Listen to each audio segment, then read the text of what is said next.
नमस्कार। करवा चौथ का त्योहार हिंदू धर्म में विशेष महत्व रखता है। यह त्योहार सुहागिन महिलाओं के लिए प्रेम, त्याग और समर्पण का प्रतीक माना गया है। इस त्योहार में महिलाएं सुबह व्रत का संकल्प लेते हुए शाम को चंद्रमा के दर्शन और पूजा के बाद व्रत तोड़ती हैं।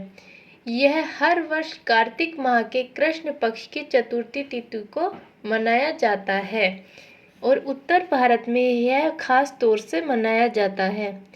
इस व्रत की कथा नियम अनुसार है। एक बहन थी जिसके 7 भाई थे। सभी भाई अपनी बहन से बहुत प्रेम करते थे और हमेशा उसके साथ ही खाना खाते थे। जब बहन की शादी हो गई तो वह करवा चौथ का व्रत करने लगी। सभी भाई शाम को खाना खाने बैठे तो अपनी बहन को खाना खाने के लिए बुलाया। तब बहन ने कहा, आज तो मेरा करवा चौथ माता का व्रत है। तब भाइयों ने सोचा कि चांद तो पता नहीं कब निकलेगा।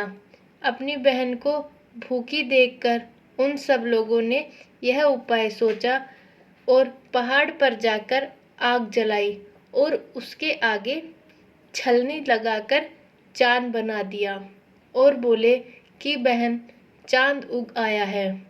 वह अपनी भाभियों से बोली कि चांद उग आया है, तो भाभियाँ बोली कि ये चांद आपके लिए उगा है। वह भोली थी, नकली चांद के आगे अर्घ देकर भाइयों के साथ खाना खाने बैठ गई। नकली चंद्रमा को अर्घ देकर जैसे ही वो खाना खाने बैठी, तब उसके खाने में जैसे ही पहला ग्रास तोड़ा तो उसमें बाल आ गया। जैसे ही उसने दूसरा तोड़ा, इतने में ही उसके ससुराल से बुलावा आ गया कि लड़की को ससुराल भेजो, जिस भी हाल में वो हो। जब माँ ने बेटी को विदा करने के लिए कपड़ों का बक्सा खोला तो उसमें कभी काला कपड़ा निकलता तो कभी निकलता सफ़ेद, जिससे उसकी माँ बहुत डर गई।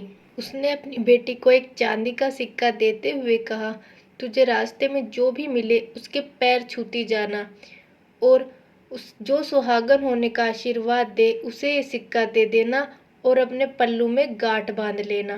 पूरे रास्ते वो ऐसे रास्ते पे गई जिसमें उसे किसी ने आशीर्वाद नहीं दिया। जब वह अपने ससुराल पहुंची तो उसकी एक जेठुती खेल रही थी। उसने उसके पैर छुए तो उसने सदा सुहागन होने का आशीर्वाद दिया। तो उसने सिक्का जेठुती को दिया और अपने पल्लू में गांठ बांध ली। जब वह घर के अंदर पहुंची तो देखा कि उसका पति मरा पड़ा है। जब उसके पति को जलाने के लिए ले जाने लगे तो उसने ले जाने नहीं दिया।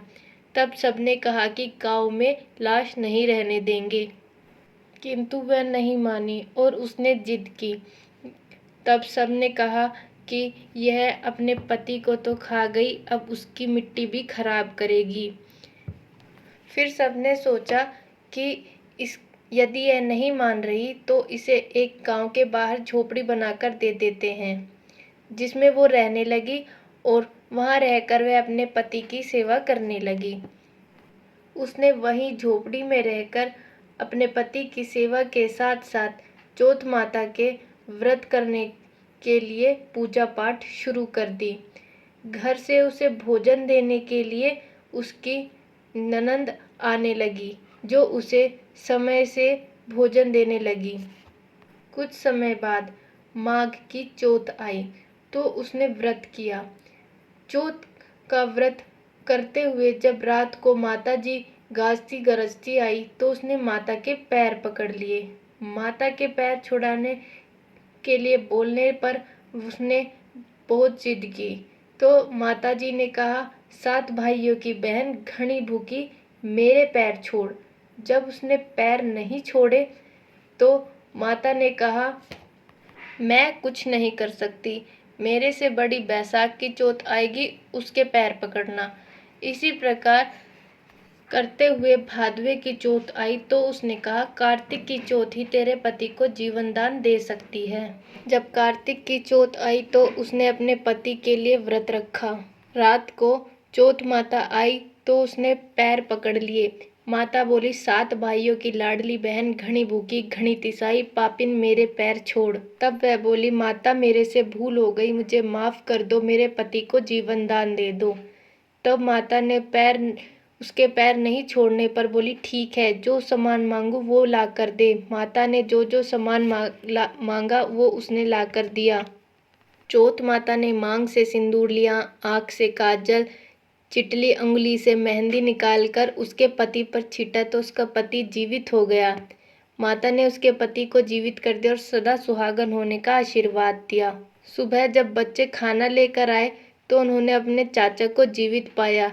दौड़कर घर पर गए और सबको बताया कि चाचा जीवित हो गए।